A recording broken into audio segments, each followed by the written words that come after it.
Hi everyone, welcome back to my video. आज का इस वीडियो सेशन को हम स्टार्ट करने से पहले आपको बता दें कि ये 19 अप्रैल 2026 यानी आज संडे का ये वीडियो है। और ऐसे ही आज हमारी ये एनिमल फिजियोलॉजी की लास्ट पीवाईक्यू वीडियो है। इसके बाद हम नेक्स्ट सब्जेक्ट से रिलेटेड अपना पीवाईक्यू सेशन लाएंगे। अभी तक हमने बायोकेमिस्ट्री एंड एनिमल फिजियोलॉजी की सेशन की वीडियो कंप्लीट कर ली पीवाईक्यू, जिसमें कि हमने 50 प्लस क्वेश्चंस को डिस्कस किए हैं 1 वीक में। और आपको इसके लिए केवल 12 से 15 मिनट डेली निकालने पड़ते हैं और ये वीडियो सेशन कंप्लीट हो जाती है, जिससे आपका डेली रेगुलर रिदम बना रहता है। और इसी रिदम को मेंटेन करने के लिए हम आपसे चाहते हैं कि आप हमेशा वीडियो को सब्सक्राइब करके रखिए और वीडियो को लाइक भी करते चला करिए, और साथ ही साथ बेल आइकन को जरूर ऑन कर लीजिए, क्योंकि ये वीडियो की लिंक आपको हर दिन सुबह मॉर्निंग में ही प्रोवाइड कर दी जाती है। उसके बाद दिन में आप कभी भी टाइम निकाल के ओनली 15 मिनट निकाल कर इस वीडियो सेशन को देख सकते हैं। साथ ही साथ एक इन्फॉर्मेशन और कि मंडे से लेके आपकी फ्राइडे तक टोटल 7 प्लस क्वेश्चंस को हम डिस्कस करते हैं, एंड सैटरडे एंड संडे को हम टोटल 10 प्लस क्वेश्चंस को डिस्कस करने की कोशिश करते हैं। आज संडे का सेशन है, इसलिए ये 10 प्लस क्वेश्चन हम डिस्कस करेंगे और ये स्पेशल पीवाईक्यू सेशन भी होता है। और आज डे 12 चल रहा है, तो चलिए अब वीडियो को स्टार्ट करते हैं बिना किसी देरी के। आपकी स्क्रीन पे क्वेश्चन शो होंगे और कोई भी दिक्कत हो तो कमेंट कर सकते हैं। चैनल और पीडीएफ आपको मिल जाती है हमारे टेलीग्राम ग्रुप के चैनल में, जो लिंक यहाँ पे दी हुई है। चलिए अब वीडियो को हम स्टार्ट करते हैं। आपकी स्क्रीन पे क्वेश्चन शो हो रहा है। ये फर्स्ट क्वेश्चन क्या कहता है उसके बारे में पहले समझते हैं। सबसे पहले बोला विच one of the following is not evolved with in the absorption of iron in the intestine. तो यहाँ पे सबसे पहले बोला कि कौन सा ऐसा चीज है जो कि आयरन को इंटेस्टाइन में एब्जॉर्ब नहीं करता है। तो यहाँ पे कुछ ऑप्शन दिए हैं, डाइवेलेंट मेटल ट्रांसपोर्टर, फेरोप्रोटीन, हिपेसिन, ट्रांसफेरिन। तो इसमें से अगर सही ऑप्शन की बात करें तो इसमें डाइवेलेंट मेटल ट्रांसपोर्ट जो होता है ये आपका क्या करता है कि ये गेट होता है। तो गेट यहाँ पे आपके आयरन का ट्रांसफर नहीं कर सकता। ट्रांसफेरिन जो होता है वो आयरन का ट्रांसफर ये ट्रांसपोर्ट करता है आयरन का, एब्जॉर्प्शन में यूज नहीं होता। एब्जॉर्प्शन में आपका फेरोप्रोटीन और हिबैप्सिन यूज होते हैं। इसके अलावा जो ट्रांसफेरिन होता है वो आपका क्या करता है, ट्रांसफेरिन आपका ट्रांसपोर्ट करने का काम करता है, not in use in absorption of iron. तो ये इसका क्या वर्क होता है, ये ट्रांसपोर्ट करने का वर्क करता है किसको, आपके आयरन को। तो इस वजह से ये वाला ऑप्शन हमारा सही हो जाएगा। नेक्स्ट क्वेश्चन की बढ़ते हैं। नेक्स्ट क्वेश्चन का which one of the following body fluid के plus concentration higher than of Na, यानी किस बॉडी फ्लूइड में पोटेशियम की कंसेंट्रेशन ज्यादा होगी किससे, सोडियम से। तो बात करें अगर प्लाज्मा की, तो इसमें आपका जो कंसेंट्रेशन होती है इसमें ज्यादा होती है सोडियम की, पेरीलिम्फ में भी ज्यादा होता है, सेरिब्रोस्पाइनल फ्लूइड में भी ज़्यादा होता है। लेकिन अगर उसकी जगह पे हम एंडोलिम्फ की बात करें, जो आपका ईयर में पाया जाता है एंडोलिम्फ, तो वहाँ बात करें तो वहाँ पे पोटेशियम का कंसंट्रेशन ज़्यादा होता है और सोडियम का कंसंट्रेशन कम होता है। इसी वजह से हमको हियरिंग सुनने में मदद मिलती है। तो यहाँ पे एंडोलिम्फ सही हो जाएगा option. Mammillary body are present in, जो मैमिलरी बॉडी होती है वो कहाँ प्रेजेंट होती है। तो मैमिलियरी बॉडी जो होती है, अगर आपने हाइपोथैलेमस का स्ट्रक्चर पढ़ा हुआ तो हाइपोथैलेमस स्ट्रक्चर में एक छोटा सा पार्ट मैमिलियरी बॉडी का होता है जो कि हाइपोथैलेमस में प्रेजेंट होता है। इस वजह से ये वाला ऑप्शन हमारा सही हो जाएगा। थैलेमस में प्रेजेंट नहीं होता, एपिथैलेमस में भी नहीं प्रेजेंट होता, मिड ब्रेन भी नहीं प्रेजेंट होता, हाइपोथैलेमस में प्रेजेंट होता है। Reflex ovulation does not occurring, पहले बात करते हैं रिफ्लेक्स ओव्यूलेशन क्या होता है। रिफ्लेक्स ओव्यूलेशन यानी ऐसा ओव्यूलेशन जो मेटिंग टाइम पे ओव्यूल प्रोड्यूस करता है। यानी जब मेटिंग होती है किन्हीं दो ऑर्गेनिज्म की, तब क्या होता है, ओव्यूल का प्रोडक्शन होता है। मेटिंग से पहले ओव्यूल का प्रोडक्शन नहीं होता है। यानी जैसा कि हम ह्यूमंस में देखने को मिलता है या फिर दूसरे प्राइमेट्स में देखने को मिलता है कि ओव्यूल का प्रोडक्शन क्या होता है, आपके जब मेटिंग होती है उससे पहले ही ओव्यूल का प्रोडक्शन हो चुका होता है। लेकिन यहाँ पे क्या होता है, रिफ्लेक्स ओव्यूलेशन में मेटिंग पहले होती है, उसके बाद ओव्यूल का प्रोडक्शन होता है। तो ऐसा हमें किस में देखने को मिलता है, ऐसा हमें रैट्स में देखने को मिलता है कि इनमें जो ओव्यूल का प्रोडक्शन होता है वो मेटिंग के बाद होता है। ऐसे प्रोडक्शन को हम स्पॉन्टेनियस ओव्यूलेशन भी कहते हैं। कैट्स, रैबिट एंड मिंक में आपका मेटिंग के बाद, मेटिंग के पहले ही ओव्यूलेशन हो जाता है, लेकिन रैट्स में नहीं देखने को मिलता है। तो नेक्स्ट क्वेश्चन की ओर बढ़ते हैं। नेक्स्ट क्वेश्चन आपकी स्क्रीन पे शो हो रहा है, उसका आंसर देने की कोशिश करिएगा।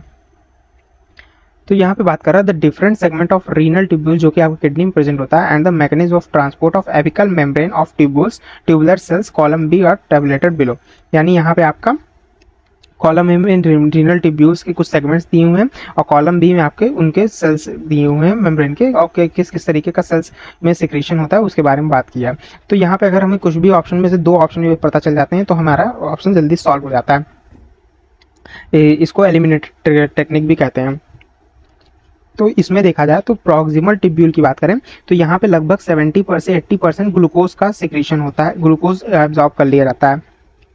सिम्पोर्टर का मतलब क्या होता है? सिम्पोर्टर मतलब होता है कि इन्हीं दो फ्लूइड्स को एक ही दिशा में एक ही तरह से मतलब कि ऑब्जॉर्व करना ग्रेडियंट के बेसिस पे, या फिर उसे एक ही डायरेक्शन में सेंड करना, सिम्पोर्टर का मतलब होता है। तो प्रॉक्सिमल ट्यूब्यूल में सोडियम सिम्पोर्टर की तरह यूज होता है। तो यहाँ पे हमारा Na+ ऑप्शन हो जाएगा, सोडियम ग्लूकोज सिम्पोर्टर। तो एक अगर थर्ड देखा जाए तो पहले ऑप्शन में एक और ऑप्शन को हम चेक कर लेते हैं। इसके अलावा अगर आप बात करें सोडियम ग्लूकोज के अलावा, अगर आप देखेंगे thick ascending loop of Henle में, thick ascending loop of Henle क्या होता है? जब आपका यहाँ से ऐसे करके इस तरीके से एक स्ट्रक्चर होता है जहाँ पे ये वाला प्रॉक्सिमल टिब्यूल होता है, उसके अलावा यहाँ पे thin ascending loop of Henley और यहाँ पे thick ascending loop of Henley. तो थिन और थिक में, और यहाँ पे आपका यहाँ पे इस जगह पे आपका कौन आ जाता है? यहाँ पे लेट डिस्टल ट्यूब्यूल आ जाती है, और यहाँ पे इस जगह पे, और जब ये नीचे की ओर जाता है तो यहाँ पे आपका कलेक्टिंग ट्यूब आ जाती है। तो यहाँ thick ascending loop of Henle में अगर आप देखेंगे तो इस जगह पे बात करें तो आपका सोडियम को पोटेशियम और क्लोराइड तीनों का सिम्पोर्टर की तरह वर्क करता है। तो बी वाले का ऑप्शन 4 हो जाएगा। तो इस हिसाब से अगर देखा जाए तो हमारा पहला ऑप्शन सही हो जाएगा, इसमें ए थर्ड, बी 4, सी 1 और डी 2 हो जाएगा। तो यहाँ पे सी का क्या हो जाएगा? सी का अर्ली डेज में सोडियम क्लोराइड केवल सिम्पोर्टर होता है, और अगर डी की बात करें तो डी का हमारा 2 हो जाएगा, जिसमें कि केवल सोडियम सेलेक्टिव चैनल का ही आपका डिफ्यूजन होता है। तो इस हिसाब से हमारा ऑप्शन ए सही हो जाएगा। नेक्स्ट क्वेश्चन की ओर बढ़ते हैं। नेक्स्ट क्वेश्चन आपकी स्क्रीन पे शो हो रहा है।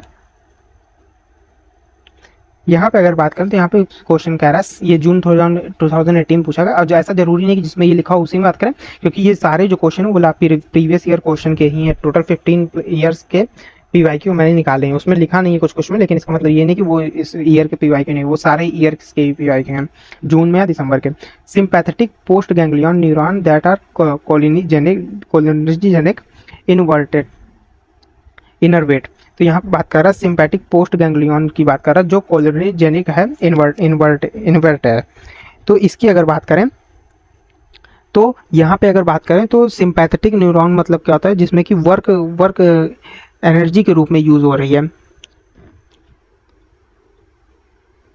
और स्वेट ग्लैंड्स इसमें क्या होती है? एक्सेप्शन में आती है, और ये कोलिनर्जिनिक होती है, इस वजह से स्वेट ग्लैंड इसमें ऑप्शन सही हो जाएगा। इसके अलावा पैरोटिड ग्लैंड्स की बात करें तो ये भी आपका कोलिनर्जिनिक होती है, लेकिन ये पैरासिम्पैथेटिक होती है। हेयर फॉलिकल्स की बात करें तो ये आपका एड्रेनजेनिक होती है, जो कि सिंपैथेटिक में आती है, लेकिन एड्रेनजेनिक होती है। पैनक्रियास की बात करें तो बहुत सिंपैथेटिक एंड पैरासिम्पैथेटिक की वर्क करती है, लेकिन स्वेट ग्लैंड तो टोटली सिंपैथेटिक की तरह वर्क करती है, और ये एक्सेप्शन है। Melanopsin is found in which of the cell of retina. Melanopsin आपके आई में पाया जाता है, और आई में अगर कोन्स और रॉड्स की बात करें तो ये हमारा देखने में यूज की जाती हैं, लेकिन अगर उसी जगह पे हम अगर गैंग्लियोनिक सेल की बात करें, गैंग्लियन सेल्स, तो ये भी हमारे आई में ही पाई जाती है, लेकिन ये क्या करती है? ये आपका बायोलॉजिकल क्लॉक को मेंटेन करती है, और ये क्या करती है? मेलेनोस्पिन जो होता है गैंग्लियोनिक सेल्स में पाया जाता है, ये हमारा बायोलॉजिकल क्लॉक को मेंटेन करती है, और ये बताती है कि ये अगर आपका दिन हो रहा है कि रात हो रहा है, ये आपका डे नाइट को भी डिसाइड करके आपको बताती है, और ये लाइट के प्रति सेंसिटिव होती है, हालांकि इसमें कोई रोशनी नहीं होती है, डे और नाइट को ये शो करती है। और मेलेनोस्पिन कहाँ प्रेजेंट होता है? गैंग्लियोनिक सेल में। Pristine is a membrane protein is found which one of the following cells of the organ of Corti। Pristine की बात कर रहा है, यहाँ पे प्रिस्टीन कहाँ पाया जाता है? प्रिस्टीन आपका आउटर हेयर सेल्स में पाया जाता है, और इन्हीं सेल्स की वजह से आप क्या करते हैं? एम्पलीफिकेशन कहते हैं ना, जैसे कि स्पीकर में एम्पलीफिकेशन वर्क किया जाता है, उसी तरह प्रिस्टीन जो होता है आउटर हेयर सेल्स में जो होती हैं उन्हें प्रिस्टीन पाया जाता है। ये जो आउटर हेयर सेल्स होते हैं इन्हीं प्रिस्टीन प्रोटीन से मिलकर बने होते हैं, और ये एम्पलीफिकेशन की तरह वर्क करते हैं, यानी साउंड को आपके कान में जल्दी से एब्जॉर्ब करते हैं और एम्पलीफाई करते हैं, जिससे कि आप तेज साउंड सुन सकें। तो यहाँ पे ये वाला ऑप्शन सही हो जाएगा। नेक्स्ट क्वेश्चन की ओर बढ़ते हैं। नेक्स्ट क्वेश्चन आपकी स्क्रीन पे शो हो रहा है। यहाँ पे बात कर रहा है two individual A and B each 75 kilogram body weight. ठीक है, similar volume of body water उनके अंदर है। Both of them had a high salt snack, उन्होंने एक सॉल्ट स्नैक खाया, मतलब जिसमें नमक ज़्यादा है, लेकिन इंडिविजुअल ए जो है उसने अल्कोहल भी ड्रिंक कर लिया। बेस्ड ऑन इन्फॉर्मेशन, इस इन्फॉर्मेशन बेसिस पे उनमें कुछ स्टेटमेंट दिए गए, तो उसे बताना है।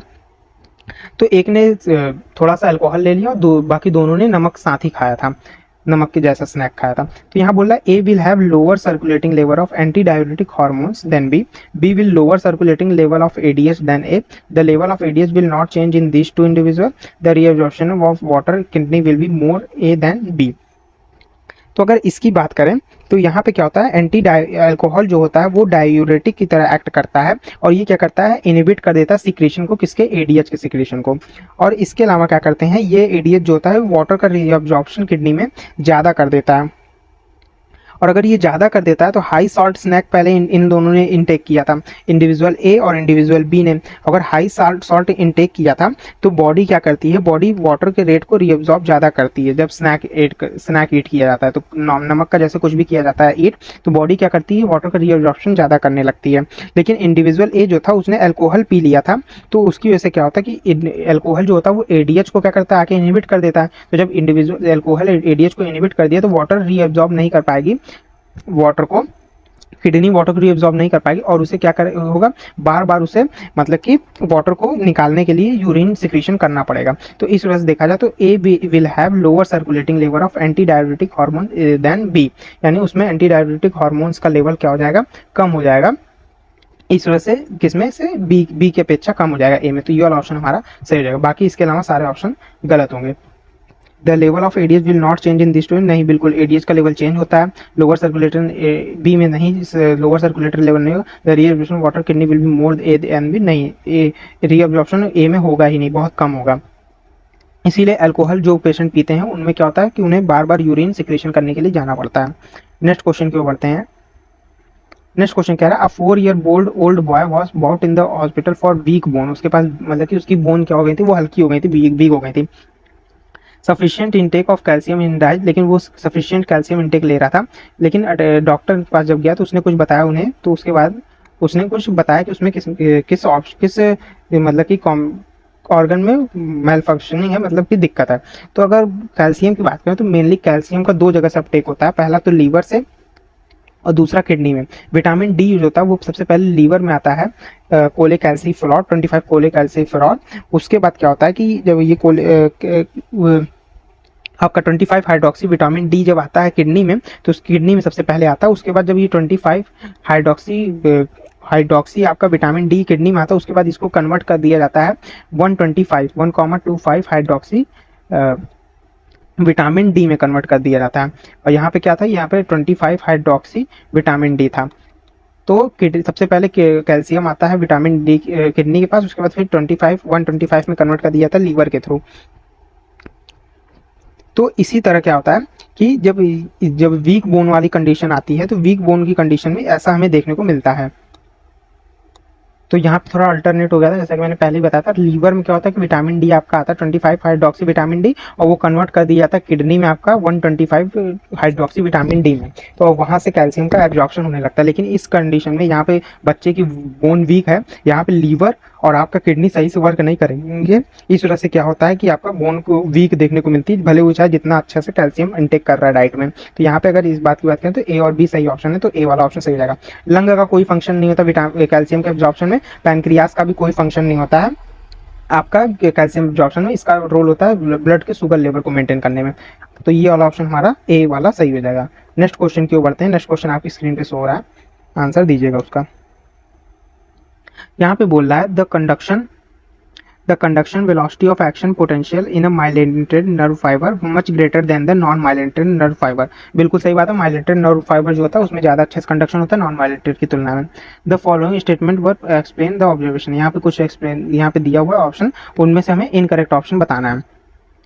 तो यहाँ पे जो सही ऑप्शन पहले उसकी बात कर लेते हैं। यहाँ पे अच्छा शुरू से स्टार्ट करते हैं। तो ए वाला ऑप्शन कह रहा है the speed of conduction in nerve fibre determined by the plasma membrane resistance and axial resistance of the axonal cytoplasm. तो यहाँ पे ये क्या कह रहा है कि इस जगह पे ये कह रहा है कि जो माइलिनेटेड नर्व फाइबर्स होते हैं उनमें क्या होता है कि जो प्लाज्मा मेम्ब्रेन सबसे पहले होती है, प्लाज्मा मेम्ब्रेन क्या करती है, आपका डिसाइड करती है रेजिस्टेंस को, और एक्सियल रेजिस्टेंस डिसाइड करती है, और स्पीड कंडक्शन की स्पीड को बताती है कि नर्व फाइबर में कैसे कंडक्शन होगा। मतलब कि प्लाज्मा मेम्ब्रेन अगर ज़्यादा थिक होगी या फिर थिन होगी तो वो डिसाइड करती है कि कैसे, मतलब कि जो आपका साइटोप्लाज्म में नर्व फाइबर प्रेजेंट है उसमें कैसे मतलब कि इलेक्ट्रिकल सिग्नल्स अच्छे से जाएंगे कि नहीं, रेजिस्टेंस प्रोवाइड करवाती है। तो ये ऑप्शन हमारा सही हो जाएगा। The electrical properties of myelinated and unmyelinated nerve fibre are not similar. तो ये बिल्कुल सही कह रहा है, माइलिनेटेड नर्व फाइबर में अलग इलेक्ट्रिकल प्रॉपर्टी होती है, अनमाइलिनेटेड में अलग होती है। The myelinated seat decreases the effective membrane resistance, यहाँ बोल रहा है कि जो माइलिनेटेड सीट होती है वो आपकी क्या करती हैं, डिक्रीज होती हैं इफेक्टिव मेम्ब्रेन रेजिस्टेंस से। तो ये बिल्कुल गलत कह रहा है, क्योंकि माइलिनेटेड सीट जो होती है वो इंक्रीज करती है इफेक्टिव मेम्ब्रेन रेजिस्टेंस को, जिसकी वजह से क्या होता है कि स्पीड ऑफ कंडक्शन तेज होता है और एक्शन एक्शन पोटेंशियल क्या होता है, अलाउ करता है कि जो आपका इलेक्ट्रिकल सिग्नल है वो जंप कर करके आगे पहुंचे। तो ये वाला ऑप्शन हमारा गलत हो जाएगा, तो ये सही हो जाएगा हमारा ऑप्शन यहाँ से। The magnitude of an electronic potential decreases more with distance along the axon is myelinated nerve fiber than that the unmyelinated nerve fiber। ये ऑप्शन भी गलत कह रहा है, क्योंकि माइलिनेटेड फाइबर्स में क्या होता है, इलेक्ट्रॉनिक पोटेंशियल जो होता है वो कम होता जाता है, यानी डीके हो जाता जाता है डिस्टेंस के साथ। जैसे जैसे दूरी बढ़ाते जाएंगे वैसे वैसे क्या होता है कि आपका जो इलेक्ट्रॉनिक पोटेंशियल होता है और वो मतलब कि खत्म होता जाता है, और कंपेयर टू अनमाइलेटेड जिसमें अनमाइलेशन नहीं होता है उन तरीके के नर्वस टिश्यू में से। तो यहाँ पे ये वाला ऑप्शन भी गलत हो जाएगा, तो इस वजह से ये ऑप्शन हमारा सही हो जाएगा। और the voltage gated Na plus channel is highly concentrated in the nodes of Ranvier. तो ये सही ऑप्शन है, वोल्टेज गेटेड चैनल सोडियम के ज्यादा होते हैं किसमें, आपके जो आपके माइलेटेड नर्व फाइबर होते हैं या फिर नोड ऑफ रेनगियर जो होता है वहां पे ज्यादा प्रेजेंट होता है। तो ये हमारा सी और डी गलत हो जाएगा, तो ये वाला ऑप्शन हमारा सही हो जाएगा। नेक्स्ट क्वेश्चन के बढ़ते हैं। नेक्स्ट क्वेश्चन आपकी स्क्रीन पे शो हो रहा है। यहाँ बात कर रहा है the Mayer waves in blood pressure originate due to. तो मायर वेव्स होती हैं वो ब्लड प्रेशर में कैसे ओरिजिनेट होती हैं, किसके कारण से ओरिजिनेट होती हैं। तो जो मायर नर्व्स होती हैं इनमें क्या होता है कि ये रिफ्लेक्स ऑसिलेशन को शो करती हैं, न्यूरल प्रेशर कंट्रोल मैकेनिज्म को भी बताती हैं। ये क्या होता है, ये आपके जितने भी हार्ट से रिलेटेड जो भी आपका प्रेशर होता है, ब्लड प्रेशर होता है, उनको ये मतलब कि कंट्रोल करती हैं, और आप कार्डियोवैस्कुलर कंट्रोल सिस्टम को पूरे अच्छे तरीके से रेगुलेट करने का काम करती हैं। कौन, मायर वेव्स। और इसके साथ ही ये क्या करती हैं कि इनमें ऑटोनॉमिक नर्वस सिस्टम प्रेजेंट होता है, और ये डायरेक्टली कॉज नहीं करती हैं सिस्टोल और डायस्टोल को वेंट्रिकल में। और इसके अलावा रिस्पायरेटरी साइकिल्स और ब्रेन ब्रिज को भी ये मतलब कि कोई डायरेक्टली कॉज नहीं करती हैं, ब्रेन ब्रिज और आपके सिस्टोल और डायस्टोल को। ये केवल क्या करती है, reflex oscillation neural pressure control mechanism को शो करती हैं, यानी ब्लड प्रेशर को आपको कंट्रोल करती हैं। और उसके अलावा क्या करती हैं, ये आपके कार्डियोवैस्कुलर सिस्टम को कंट्रोल करती हैं। तो ये वाला ऑप्शन सही हो जाएगा। इसके अलावा the maturation of red blood cells does not depend on.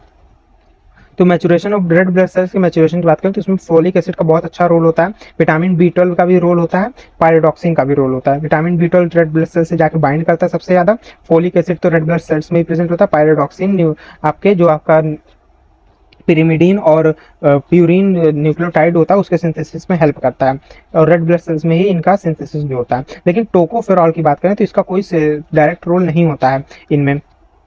तो अगर टोकोफेरॉल की हम यहाँ बात कर रहे हैं तो इसका डायरेक्ट रोल नहीं होता है, तो इस वजह से ये वाला ऑप्शन क्या हो जाएगा, हमारा सही हो जाएगा, क्योंकि ये रेड ब्लड सेल्स इन पे डिपेंड नहीं होती है, मैच्योरेशन टोकोफेरॉल से इनका मैच्योरेशन नहीं होता है। तो ये डायरेक्ट गलत हो जाएगा, क्योंकि इसे विटामिन ई कहते हैं टोकोफेरॉल को, और ये मैच्योर ब्लड सेल्स में कोई रोल प्ले नहीं करता है। नेक्स्ट क्वेश्चन की ओर बढ़ते हैं। नेक्स्ट क्वेश्चन आपकी स्क्रीन पे शो हो रहा है।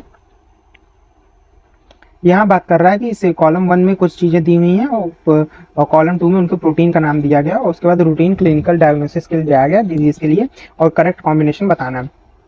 मायोकार्डियल इन्फ्रैक्शन की बात करें तो मायोकार्डियल इन्फ्रैक्शन की अगर बात करते हैं तो मायोकार्डियल इन्फ्रैक्शन हमें कहाँ देखने को मिलता है, ये हमें लाइपेज में देखने को मिलता है, लाइपेज प्रोटीन में। और पैनक्रियाटिटिस की बात करें तो ये हमारा क्या, सॉरी, मायोकार्डियल डिस्ट्रक्शन की बात करें तो ये हमारा कहाँ देखने को मिलता है, ये हमारा ट्रोपोनिन एक होता है प्रोटीन, इसमें हमें देखने को मिलता है। और पैनक्रियाटिस की बात करें तो ये हमारा लाइपेज में देखने को मिलता है। इसी के साथ साथ अगर बात करें हम ऑप्शंस की, तो यहाँ पे पी का अगर 4 लेके चलते हैं, पी का 4 और क्यू का 3 हम लेके चलते हैं, तो पी का हमारा 1 हो जाता है, यानी अमाइलेज प्रोटीन भी पाया जाएगा, और क्यू का हमारा 2 हो जाएगा, यानी क्रेटिन काइनेज भी हमारा इसमें देखने को मिलेगा।